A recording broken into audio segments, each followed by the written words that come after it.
Hello and welcome to Brodual. The paid modding scandal is still in full force and we have a few important updates for you. Over the past day or two a few different things have happened and the spotlight was on SkyUI and Gabe Newell himself has responded. If you're following the scene or you were on Reddit this weekend, then you probably saw Gabe Newell's post. If you missed it or want a quick recap, here's everything you need to know. Gabe received 3,500 mod related messages during a flight just after the news broke. He made a post on Reddit yesterday to speak to people directly to see exactly what the issues with the new system are. Of the posts he made, here are some of the most important. Paid mods so far have made approximately $10,000. However, the scandal has cost Valve close to $1 million in support, bandwidth and other costs. Because of that, Gabe has made it clear that Valve are ready to respond and make changes.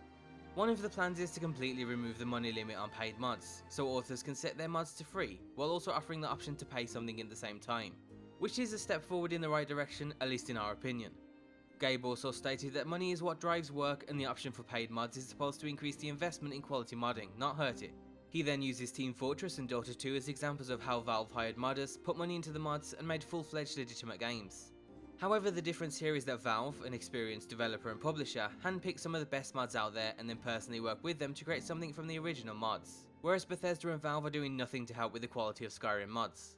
So for a system to work just as well for Skyrim, Bethesda would have to handpick mods that they think work well, and then they'd have to work with them at least a little bit, and then release those mods as unofficial DLC or something similar. Valve's stance on quality control is something a lot of people have issues with. You can see the problems in the greenlight system on Steam, and now of course in paid modding. Gabe responded to Valve's stance on quality control and says they're working on something for greenlight and they're willing to make changes for paid modding too. Their stance is to not dictate or control developers, publishers or customers. If someone makes something and others are willing to pay for it, then Valve doesn't want to stop them selling it. But obviously that causes a lot of issues, especially when you look at some of the paid mods that are pending automatic approval. Keep in mind that these will actually go through automatically as long as there isn't a dispute.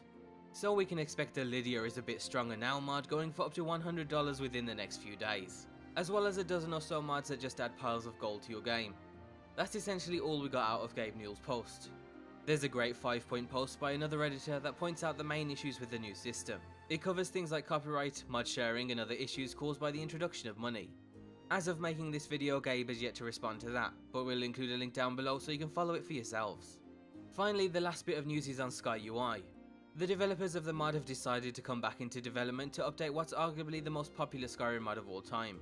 They intend to update it from version 4.1 to version 5, with the addition of some highly requested features, like new crafting menus and a few minor bug fixes.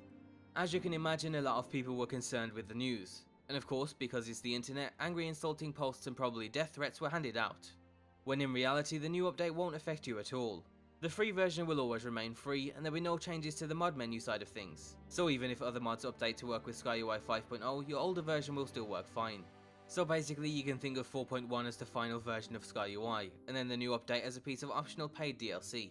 It's also important to keep in mind that the developers say they never intended to continue working on SkyUI, and they felt the new crafting menus just weren't worth the time and effort to develop them, but now with a monetary incentive they can put the time into it. And that's pretty much it. There's no real need to panic that all of your mod menus are going to break, or that SkyUI can no longer be used as a menu mod. The new paid content won't affect you in any way if you don't want it to. And of course the best way to show that you don't want something that's for sale is to not pay for it. The idea of threatening someone or blasting insults at them is just silly, and modders are already leaving because of the hate, which is the last thing we need. Chesko, the creator of Frostfall and other great mods, has essentially gone missing in action because of all of the threats. As YouTubers we've had our fair share of negativity, but if you've never experienced hundreds of negative messages coming to you all at once, you won't really know how hard it is to take. These people were contacted by Bethesda and Valve personally, and work with them to try something new. If you don't think you would have accepted their offer too, then you're in denial, so we ask that you think twice before sending any more angry messages, and try to keep things relatively civil.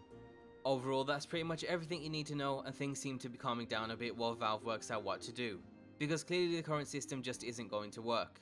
This will most likely be our last video on the topic until something major happens, and it's time to go back to what we all enjoy, great Skyrim mods.